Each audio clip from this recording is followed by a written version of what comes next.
நாங்கள் ஏறக்குறைய நேற்று ஈவினிங் ஒரு படம் இங்கே ஆடியோ ஃபங்க்ஷன், ஒரு போன வாரம் ஆடியோ ஃபங்க்ஷன். பாக்யராஜ் சார் நானும் இந்த ஒரு வருஷத்தில் மட்டும் ஒரு 25 படம் கலந்துட்டோம். அவர் சின்ன படங்கள்லாம் வாழ்த்துறதுக்கு மகிழ்ச்சியோடு வந்துடுவார். பெரிய இந்த பந்தாங்க தான் இந்த வேலையே கிடையாது. இப்போ நான் வந்திருக்கேன் அந்த மாதிரி ஒரு 100 படம் வந்திருப்பேன் இந்த ஒரு வருஷத்துல. என்னுடைய சகோதரர்கள், நண்பர்கள், சக தயாரிப்பாளர்கள் வாழ்த்து கூப்பிடும்போது ஆழ் மனதிலிருந்து வாழ்த்தி இந்த படம் வெற்றி பெறணும் அப்படின்னு வாழ்த்துவோம். ஆனால் இந்த படம் என்னன்னா அது என் படம். கையில் என்பது என் சொந்த படம், என் புள்ள தயாரிச்ச படம். அவன்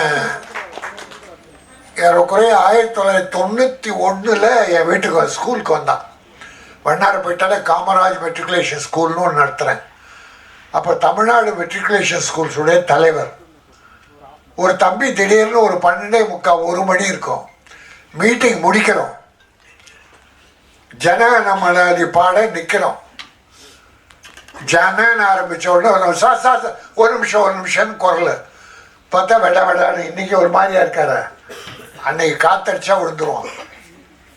ஒரு 22 23 வயசு இருக்கும். அப்போ என்னப்பா, நான் புதுக்கோட்டையிலேருந்து வர்றேன், அங்கே நர்சரி ஸ்கூல் நடத்துகிறேன், நான் சங்கத்தில் சேர்ந்து பண்ணோம்னா அந்த செக்ரட்டரி என்ன பண்ணார், தேசிய இடம் பாட போகிறோம், நிறுத்தி உட்காருங்க அப்படின்னார்.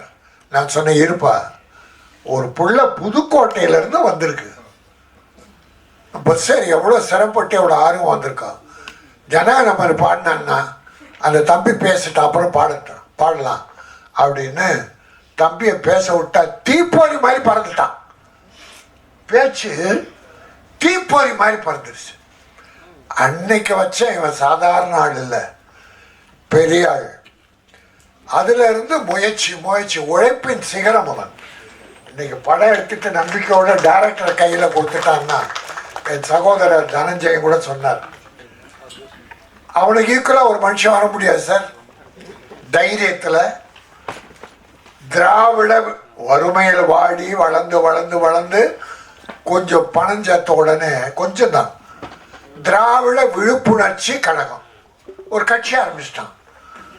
நர்சரி ஸ்கூல் ஒரு பக்கம், ஒரு கட்சி ஒரு பக்கம், செலவு அப்படி ஒரு செலவு முடிச்சுட்டு அதுக்கப்புறம் நான் தான் சொன்னேன், தம்பி வேணாம், கட்சி தனியாக நடத்தாத, ஒரு கட்சியில் போய் சேர்ந்துரு, இருக்கிற கட்சியிலன்னு சொல்லி பாரதிய ஜனதாவில் சேர்த்து விட்டேன்.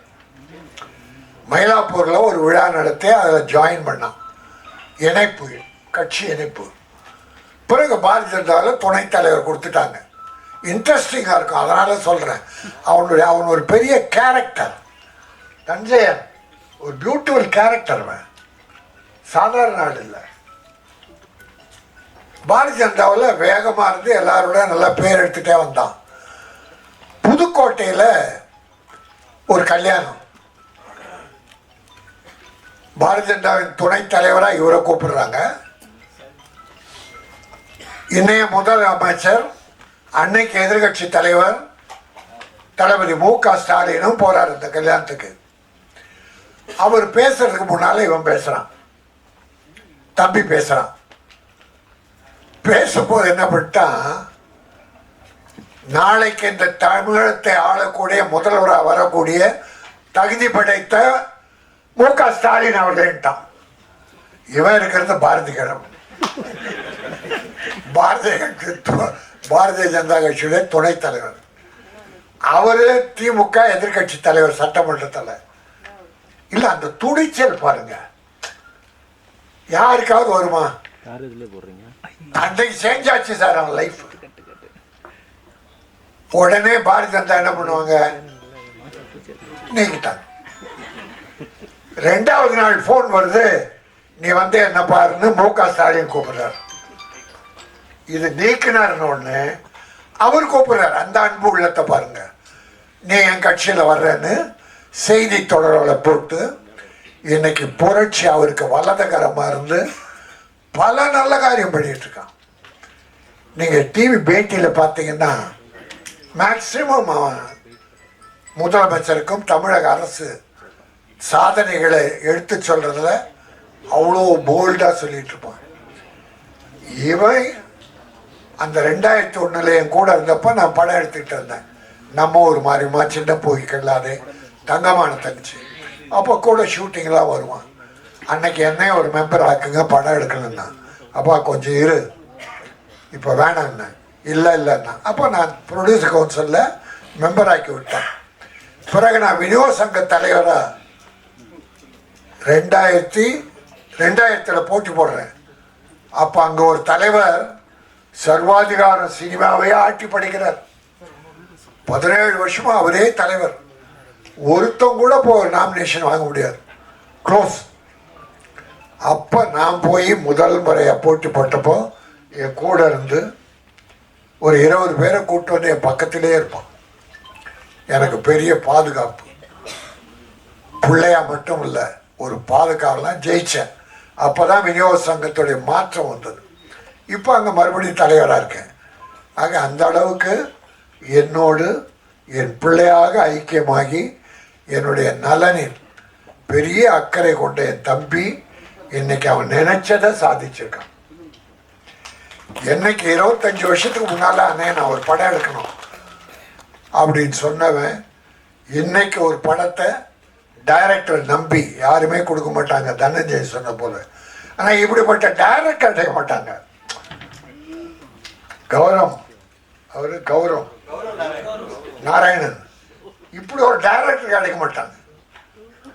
எங்க ப்ரொடியூசர்ஸ்ல 75% நடுத்தரில் நிற்கிறதுக்கு பல டைரக்டர்கள் காரணம். அது தெரியுமா உங்களுக்கு?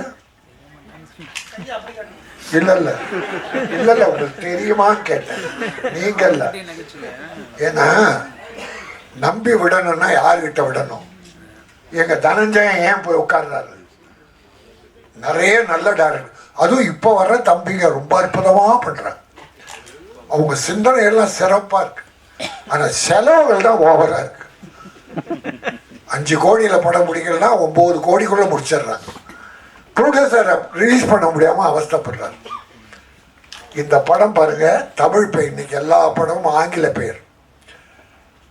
எந்த படம் எடுத்தாலும் ஆங்கிலம் 75% வருது. அன்னைக்கு முத்தமிழறிஞர் டாக்டர் கலைஞர் என்ன பண்ணாரு, அப்போ டைட்டில் தமிழில் வந்துக்கிட்டே இருந்தது இங்கிலீஷில். அவர் பார்த்தார் எப்படி இவனில் திருத்துறதுன்னு. தமிழில் பெயர் வைத்தால் 3 லட்சம் மானியம்னார். சார் எல்லாரும் தமிழுக்கு வந்துட்டாங்க சார், இங்கிலீஷ் காணும் சார். இப்போ இன்னைக்கு பார்த்தா 75% 75% ஆங்கிலத்தில் பெயர் வைக்கிறாங்க. ஆனால் அருமை சகோதரர் அஜித் ஒரு அற்புதமான தமிழ் பெயரை, அதாவது திறமையானவன், நேர்மையானவன், இந்த கையிலே நண்பருக்கு பொருள், நிறைய நல்ல பாசிட்டிவான அர்த்தங்கள் அப்படி வைக்கணும். கம்பராமாயணத்தில் திருக்குறளில் இருக்கு நிறைய தமிழ் பேர் இருக்கு. அதை விட்டுட்டு ஆங்கிலத்தில் பேர் வைக்கிறாங்க. ஆனால் அந்த இயக்குனரை பாராட்டுகிறேன், நீங்கள் வெற்றி பெறுவீர்கள். இந்த சிறு முன்னோட்டம் காட்டிவிட்டது. ஒரு ஆங்கில படத்தை எப்படி எடிட் பண்ணி காட்டணுமோ அந்த மாதிரி காட்டியிருக்கீங்க. அது ஒரு கிரைம் சப்ஜெக்டா, த்ரில்லரா, ஏதோ ஒன்று. ஆனால் interesting. Music, radio recording first class, editing first class, camera first class, எல்லா ஃபர்ஸ்ட் கிளாஸ் இருக்கிறதால மக்களும் ஃபஸ்ட்டு சாய்ஸாக தியேட்டருக்கு வருவாங்க. இன்னைக்கு எவ்வளோ நல்ல சின்ன படங்கள் வெற்றி பெறுது, பெரிய படங்கள்லாம் தோல்வி அடையுது. இந்த 5 வருஷம் நான் கணக்கு சொல்லிட்டு இருக்கேன். பெரிய படங்கள்லாம் சின்ன படமாகுது, சின்ன படங்கள்லாம் பெரிய படமாகுது. சூரிய என்ன சார் பெரிய அழகனா?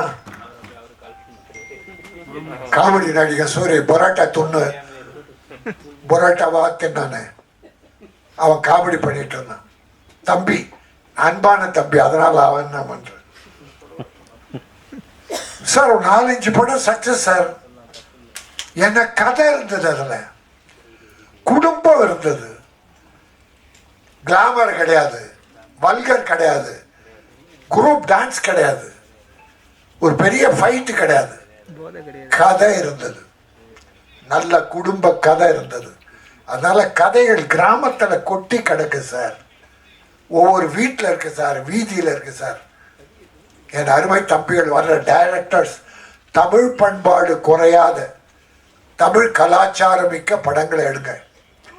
இப்போ நிறைய குடி பெருகிடுச்சு, அராஜகம் அதிகமாகிடுச்சு, கொலைக்குள்ள அதிகமாகுதுன்னு எல்லாரும் கத்துறாங்க. நடக்குது, 1-2 நடக்குது. அதுக்காக சட்டம் ஒழுங்கு ஒன்று கெட்டு போல வழக்கமாக நடக்கிற மாதிரி நடக்குது. அது குடி போதையும் ஒரு காரணம். இன்னைக்கு பல டைரக்டர்ஸ் பெண்கள் ஹீரோயினை குடிக்கிறத காட்டுறான் சார். நிறைய படத்தில் சார் ஹீரோயினை குடிக்கிறா சார். அது தயவுசெய்து வேண்டி கேட்டுக்கிறேன். பெண்கள் தான் இந்த குடும்பத்தை காப்பாற்றுற தெய்வங்கள். புருஷன் எப்படி அப்படி கெட்டு போனா கூட தாய்மார்கள் தான் நம்ம குடும்பத்தை காப்பாற்றிட்டு இருக்காங்க, குழந்தைகளை காப்பாற்றுறாங்க, படிக்க வைக்கிறேன். அதனால வர்ற டைரக்டர்ஸ் சமுதாயம் எனக்கு கெட்டு போகுது. இப்போ பார் 5-6 நாளாக ஒரு போதை, ஒரு சினிமா போதை ஓடிக்கிட்டு, அது போட்டோம். ஆனால் நல்ல கொள்கை உள்ள படங்களை அற்புதமாக எடுங்க.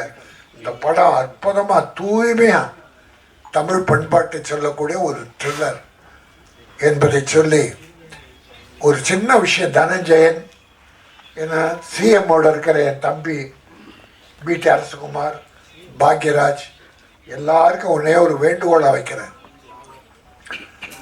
200 கோடி 300 கோடி 100 கோடி சம்பளம் வாங்கி 500 கோடியில் படம் எடுக்கிற படத்துக்கும் வேலை செய்கிற தொழிலாளருக்கு அந்த 1500 2000 5000 சம்பளம். இந்த படம் எவ்வளோன்னு கேட்டேன், 2 கோடி. நியாயமான செலவு. தப்பு, அற்புதம் தம்பி. எத்தனை நாள் ஷூட்டிங் கேட்டேன், 34 நாள். பிரமாதம். அதை விட ஒன்றும் குறைச்சி பண்ண முடியாது. இதை வேலை செய்தாங்கள தொழிலாளி 2 கோடி மொத்தத்தை படம். எவ்வளோ சம்பளம் கொடுத்தோம்? அந்த 300 கோடியில் தயாரிக்கிற படம் வேலை பார்க்குறாங்க தொழிலாளி. 100 கோடி 200 கோடி சம்பளம் ஆகிற ஹீரோ, அந்த தொழிலாளிக்கும் இதே சம்பளம். இந்த 2 கோடியில் படம் எடுக்கிறவங்களும் ஒரே சம்பளம். சரி, 500 கோடியில் எடுத்த படம் தியேட்டரில் போகும்போது 150 ரூபா டிக்கெட்டு, 100 ரூபா டிக்கெட்டு. இந்த கையிலனுக்கு 200 100 ரூபா டிக்கெட்டு, 150 ரூபா. எப்படி ஏழைங்க படம் பார்க்க வருவாங்க இந்த படத்துக்கு? அதனால் மாண்புமிகு தமிழக முதல்வரை இதை நான் ஒரு ஒரு ஒரு ஏதோ தவறாக சொல்லலை, ஒரு வேண்டுகோளா. தொழிலாளிக்கு இப்போ இருக்கிற சம்பளம் இருக்கட்டும், இந்த 300 கோடி 400 கோடி படத்தை கொஞ்சம் ஏற்றி கொடுங்க. சினிமாவில் சின்ன படங்களுக்கு 60 ரூபா டிக்கெட்டு 80 ரூபா டிக்கெட்டு அப்படி ஆக்கினா ஏழைங்க உள்ள வருவாங்க, படம் பார்ப்பாங்க. அப்போ சின்ன ப்ரொடியூசர் வாழ்வாங்க. இப்போ என் தம்பி இந்த படம் ஜெயிக்கும், போட்ட படம் வரும், அவன் திரும்பி இன்னொரு படம் எடுப்பான். அவன் தொடர் இனிமே படத்தை விட மாட்டான். படம் எடுப்பான், சாதிப்பான், மிகப்பெரிய ப்ரொடியூசர்ன்ற பேர் எடுப்பான். நான் அவன் கூட ஒரு சின்ன வேஷத்தில் நடிப்பேன். கொடுப்பியா? இந்த கைலன் மிகப்பெரிய வெற்றி பெற வேண்டும். இதில் நடித்தவர்கள் பாருங்க, நிறைய படத்தில் ஹீரோயினிங்க வரவே மாட்டாங்க ஆடியோ ஃபங்க்ஷனுக்கு. இதில் நடித்த நடிகெல்லாம் வந்திருக்காங்க. உங்களை நான் வாழ்த்துகிறேன். போகணும் படம், நீ நடித்த படம்னா அந்த ப்ரொமோஷனுக்கு போகணும். ஹீரோயின் நான் போக மாட்டேன், அதுக்கு பணம் கேட்குறாங்க சார். சம்பளம் வாங்குறது டப்பிங் முன்னால் சம்பளம் வாங்கிடுறான். ப்ரொடியூசரை கேடு கட்டாலும் பரவாயில்ல, எனக்கு நீ டப்பிங் முன்னால் பணத்தை விட்டுன்னு வாங்கிடுறான். ப்ரொமோஷன் கொடுத்தா அதுக்கு 5 லட்சம் 10 லட்சம் கேட்குறாங்க சார். இந்த அக்கிரமெல்லாம் ஒழியணும், நல்லது நடக்கணும், சினிமா செழிக்கணும், ஆடியன்ஸுக்கு நல்ல படங்களை கொடுக்கணும். அந்த வரிசையில் கையில் மிகப்பெரிய வெற்றி பெற்று சாதனை படைக்கணும்.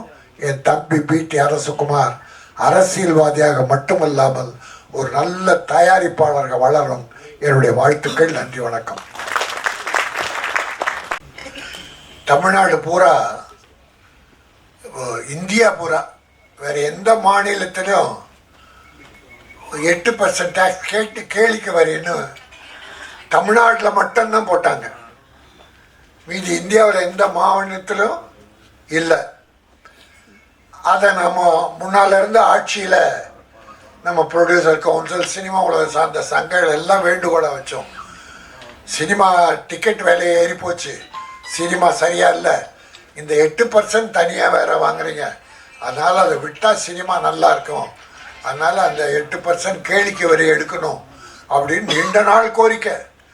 அந்த ஆட்சியில் ஒன்றுமே பண்ணலை. ஆனால் நம்முடைய தமிழக முதல்வர் மு.க. ஸ்டாலின் அவர்கள் இப்போ போன வாரத்தில் 4% வரியை குறைச்சிருக்காரு. கேளிக்கை வரியை 4% வரி குறைச்சிருக்காரு. இன்னும் இருக்கிறது போக போக அந்த பர்சன்ட் கூட குறைச்சிருவார், குறைக்க வேண்டும்ன்ற வேண்டுகோளை வச்சு அவர் எல்லாருக்கும் ஒரு கிளாப் பண்ணி தமிழக முதல்வருக்கு நன்றி தெரிவிக்கணும். ஏன்னா என் தம்பியுடைய படம், அந்த படத்துக்கு அவருக்கு நிறைய உரிமை இருக்குது. இந்த படத்தில் நம்ம நன்றி சொல்வது சரியாக இருக்கும் என்பதால் மாண்புமிகு தமிழக முதல்வர் மு.க. ஸ்டாலின் அவர்களுக்கு கேளிக்கை வரி 4% குறைத்த காரணத்தால் அவருக்கு சினிமா உலகம் நன்றி தெரிவிக்கிறது. பூந்தமல்லியில் ஏறக்குறைய ஒரு 250 கோடியில் ஒரு சினிமா சிட்டி கட்டிக்கிட்டு இருக்கார், ஆரம்பிக்கிறார். அதுக்கு நம்ம நன்றி தெரிவிக்கிறோம். நன்றி வணக்கம்.